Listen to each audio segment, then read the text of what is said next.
কেন মরে? রচয়িতা প্রদোষ চৌধুরী।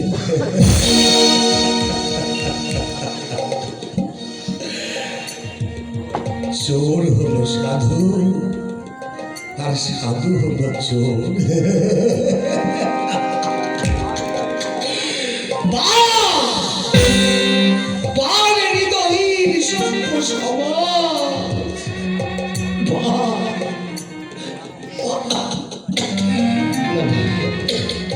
আমাকে আপনাদের সব সামনে চলবে না। এই মোটটা নিয়ে আমাকে এক্ষুনি পৌঁছে দিতে হবে।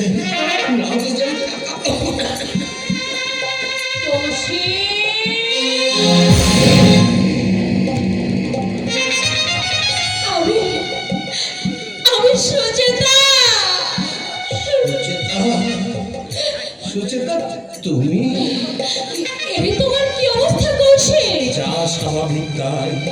এই অবস্থায় আমি তোমায় কোনোদিন দেখবো কাজে আমি কল্পনা করতে পারিনি। কেন সুচেতা? আমি তো কোনোদিনও বিরাট ছিলাম না। হয়তো হতে পারতাম, কিন্তু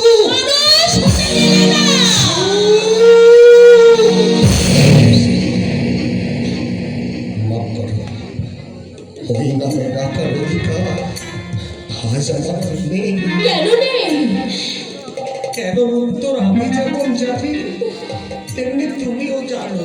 কৌশিক, এই 10 বছরের মধ্যে একটিবার কি আমার সঙ্গে দেখা করবার সুযোগ হলো না তোমার?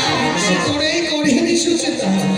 তাছাড়া তোমার বাবা আমাকে বলে দিয়েছিলে আমি যেন তোমার বিবাহিত জীবনে কোনো বিঘ্ন সৃষ্টি না করি। তুমি মহৎ। যাক সফলতা। কেমন আছো সুচেতা? সুখেই আছি। ভালো, কিন্তু তোমাকে দেখে তো মনে হচ্ছে প্রদোষ বাবু তোমাকে ভালোবাসে, খুব ভালোবাসে। কত ভালোবাসা রাখার যে কোনো জায়গা নেই আমার। নিধিরামদা, তুমি কেমন আছো? ভালো আছি, খুব খুব আনন্দ আছে। কেন থাকো, কেন থাকো?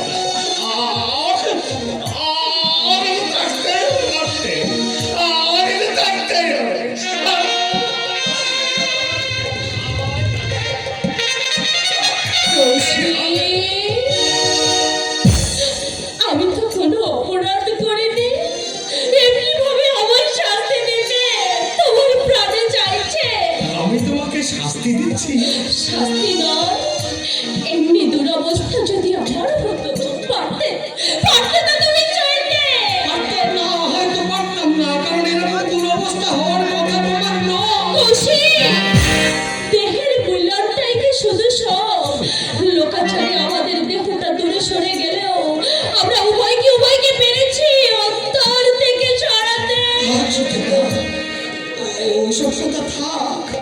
আদা শুকনো গায়ে খোঁচা দিয়ে গাটাকে আবার দগদগে করে তুলো না। বেশ, তুলবো না, কিন্তু এইভাবে তুমি আর কতদিন বাঁচবে কৌশিক? যতদিন আয়ু থাকবে। তোমার মা ছেলে বউ কোথায়? ওই কান্দি রোডে ফুটপাতে।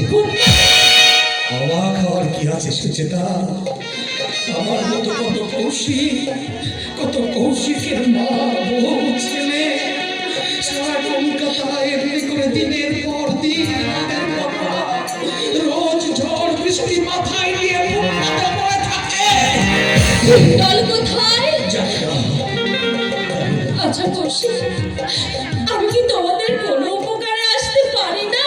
হ্যাঁ, যদি কোনোদিন প্রয়োজন হয় আমি তোমাকে ডাকবো। আমার একটা প্রায়শ্চিত্তের সুযোগ দেবে তুমি? কি সে প্রায়শ্চিত্ত? আমার স্বামীর স্বার্থে প্রতারণা করে চুরি করে তোমার রচিত উপন্যাসগুলো নিজের নামে প্রকাশ করেছে। শুধু তাই নয়, 45,000 টাকায় তোমার উপন্যাসের 3খানি চিত্র ছত্রসে বিক্রিও করেছে। এত বড় অন্যায় তুমি ক্ষমা করবে? আমার স্বামী বলে এই অমার্জনীয় অপরাধ তুমি ক্ষমা করবে কৌশিক?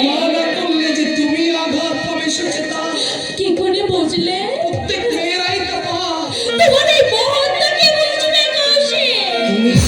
সুচেতা, তুমি বুঝো, জানি না মহত্ব আমার মধ্যে আছে কিনা, তবে ওই ক্ষমা শব্দটার মধ্যেই কিন্তু মহত্ব নেই তো থাকে। কৌশিক, তুমি আমায় ক্ষমা করলেও আমি যে শান্তি পাচ্ছি না কৌশিক।